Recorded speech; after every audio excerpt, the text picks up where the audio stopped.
नमस्कार, जनप्रवाद सुपरफास्ट में आपका स्वागत है। मैं हूं हेमेंद्र सिंह। एक नजर डालते हैं आज की सुर्खियों पर। लाल दुहम आज लेंगे मिजोरम के मुख्यमंत्री पद की शपथ। जेडपीएम ने राज्य की 40 में से 27 सीटों पर हासिल की जीत।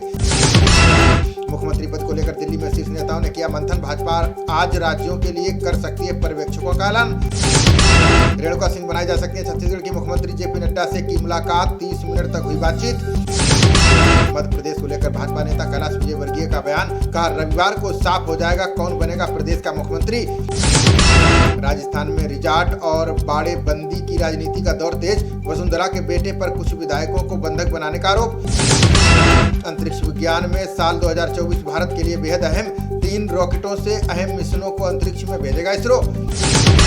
पीएम मोदी करेंगे उत्तराखंड वैश्विक निवेशक सम्मेलन का उद्घाटन। देश दुनिया के निवेशकों का आज देहरादून में होगा जमावड़ा। हाउस ऑफ हिमालयाज के नाम से पहचाने जाएंगे उत्तराखंड के उत्पाद। वैश्विक निवेशक सम्मेलन के दौरान पीएम मोदी आज करेंगे लॉन्च। पीएम मोदी आज लाल किले में करेंगे वास्तुकला प्रदर्शनी का उद्घाटन। कल इन्फिनिटी फोरम 2.0 को संबोधित करेंगे प्रधानमंत्री। कोलंबो सुरक्षा कॉन्क्लेव की बैठक में शामिल हुए एनएसए डोभाल। हिंद महासागर की सुरक्षा सुनिश्चित करने पर जताई प्रतिबद्धता। महुआ मोइत्रा पर आचार समिति की रिपोर्ट लोकसभा में होगी पेश। आज खत्म हो सकती है टीएमसी नेता की संसद सदस्यता। इजरायली सेना ने दक्षिणी गाजा के बड़े शहरों पर किया कब्जा। हमास की सुरंगों के नए नेटवर्क को घेरा। आतंकियों में मची भगदड़। गाजा में नागरिकों की सुरक्षा को लेकर बाइडेन ने नेतन्याहू से की बात। साथ ही दोनों नेताओं ने गाजा के बदले घटनाक्रम पर की चर्चा। मिस्र ने इजरायल से कूटनीतिक संबंध तोड़ने की दी धमकी। फलस्तीनी लोग गाजा छोड़कर मिस्र में हो रहे हैं दाखिल। 20 दिसंबर तक दिल्ली एनसीआर के मौसम में नहीं होगा बदलाव और नहीं लुढ़केगा पारा। खिली धूप से मौसम रहेगा गर्म। मिचौंग तूफान की तबाही के बाद केंद्र ने बढ़ाया मदद का हाथ। तमिलनाडु आंध्र प्रदेश के लिए 1500 करोड़ की घोषणा की। दर्द निवारक दवा मेफ्टाल इस्पात से शरीर में हो सकता है प्रतिकूल प्रभाव। भारतीय फार्माकोपिया आयोग ने जारी की चेतावनी। 17 से 20 दिसंबर के बीच हो सकती है इंडिया गठबंधन की बैठक। 2024 लोकसभा चुनाव के लिए सीट बंटवारे पर होगा जोर। सीएम बनते ही रेवंत रेड्डी ने आवास के बाहर से बैरिकेड हटवाए। का तेलंगाना के विकास पर रहेगा हमारा फोकस। प्रकाशन समूह के ठिकानों पर आईटी की 3 दिन चली कार्रवाई। 100 करोड़ से अधिक की अघोषित संपत्ति का लगाया पता। लोकसभा चुनाव के लिए समीकरण साधने की कवायद में भाजपा। पार्टी ने प्रभावशाली वर्ग को साधने की तय की रूपरेखा। गोगा मेडी हत्याकांड में पोस्टमार्टम रिपोर्ट में चौंकाने वाला खुलासा। सुखदेव सिंह को 9, नवीन को मारी गई 7 गोलियां। सुखदेव सिंह गोगा मेडी की बेटी उर्वशी ने भरी हुंकार। का पापा की तरह करनी सेना संभालूंगी, सूरमा मरते नहीं। नोएडा में 1000 करोड़ से ज्यादा के जीएसटी घोटाले का पर्दाफाश। 250 फर्जी कंपनियां बनाकर की हेराफेरी। 4 आरोपी गिरफ्तार। रूस के राष्ट्रपति पुतिन ने की प्रधानमंत्री मोदी की जमकर तारीफ। का राष्ट्र हितों के खिलाफ फैसले के लिए मजबूर करना नामुमकिन। तेलंगाना के पूर्व मुख्यमंत्री के चंद्रशेखर राव अस्पताल में भर्ती। फार्म हाउस में फिसलकर गिरने से कूल्हे में हुआ फ्रैक्चर। खालिस्तानी आतंकी की हत्या की साजिश पर अमेरिका का बड़ा एक्शन। कहा भारत हमारा रणनीतिक साझेदार, लेकिन तय हो जवाबदेही।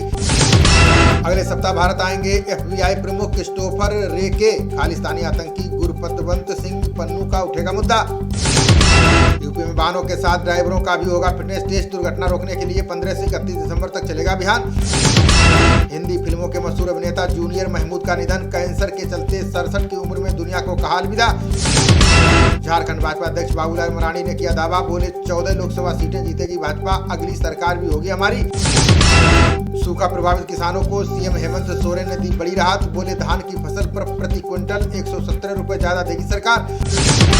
छत्तीसगढ़ के पूर्व सीएम भूपेश बघेल का भाजपा पर तंज। बोले ईवीएम पर कुछ बोलो तो बीजेपी को जोर से लगती है मिर्ची। बिहार में सिंदूर दान के समय दूल्हे की हालत देख दुल्हन ने लौटाई बारात। लड़की की जिद के सामने ससुराल वालों को लौटाना पड़ा दहेज। बिहार में खराब मौसम के कारण कई उड़ानों को करना पड़ा रद्द। 10 दिसंबर तक दरभंगा के लिए नहीं मिलेगी स्पाइसजेट की कोई फ्लाइट। भाजपा सांसद धर्मवीर ने शून्यकाल में उठाया संवेदनशील मुद्दा। बोले लिव इन रिलेशनशिप खतरनाक बीमारी, इस पर बने कानून। हरियाणा में शाम 6 से रात 9 बजे तक संभल कर चलाएं वाहन। एनसीआरबी रिपोर्ट में खुलासा। इसी समय सबसे ज्यादा हादसे हुए। हरियाणा में 3 बच्चों और 2 युवकों में मिले इन्फ्लुएंजा के लक्षण। कोरोना के भी मामले सामने आने के बाद स्वास्थ्य विभाग की बड़ी चिंता। पंजाब में सचिवों को भारी पड़ी अदालत के आदेशों की अवहेलना। शिक्षकों को सेवा लाभ न देने पर हाईकोर्ट ने दिए वेतन रोकने के आदेश। पंजाब एंड हरियाणा हाईकोर्ट की चुनाव आयोग की चेतावनी, कहा जल्द दे पंचायत चुनाव का शेड्यूल वरना जेल जाने को रहे तैयार। पंजाब में 10 दिसंबर से शुरू होगी आम लोगों के लिए खास सुविधा, 1076 पर कॉल करते ही घर पर होंगे 43 सरकारी काम। आतंकी हमले में घायल सब इंस्पेक्टर 39 दिन बाद हारे जिंदगी की जंग। श्रीनगर में हुआ था हमला, दिल्ली एम्स में अहमद का चल रहा था इलाज। जम्मू कश्मीर में 12 दिसंबर से बारिश और बर्फबारी के आसार, लेह में कड़ाके की ठंड के बीच -10 पहुंचा रात का तापमान। जम्मू कश्मीर में फिर लौटने लगी फिल्म संस्कृति, घाटी में 100 सिनेमा हॉल खोलने के लिए बैंक को मिले लोन प्रस्ताव। क्रिसमस नववर्ष पर पहली बार शिमला में होगा विंटर कार्निवल, पर्यटन को बढ़ावा देने के लिए नगर निगम करेगा विशेष आयोजन। अब 20,000 लोगों को सेवाएं देगा एक स्वास्थ्य एंड वेलनेस सेंटर, 10 शहरी स्वास्थ्य और वेलनेस सेंटर स्थापित करेगी हिमाचल सरकार। हिमाचल में 4 साल की सेवा पूरी करने वाले कर्मचारी होंगे नियमित, दैनिक भोगियों के पद होंगे समाप्त, कार्मिक विभाग ने जारी किया अधिसूचना। यूपी बोर्ड ने 10वीं और 12वीं परीक्षा का जारी किया शेड्यूल, 22 फरवरी से शुरू होंगी बोर्ड परीक्षाएं, 9 मार्च को होंगी खत्म। यमुना प्राधिकरण के सीईओ रणवीर सिंह ने लिया नोएडा एयरपोर्ट का जायजा, बोले 85% तक पूरा हो चुका है काम, जल्द पूरा होगा निर्माण कार्य।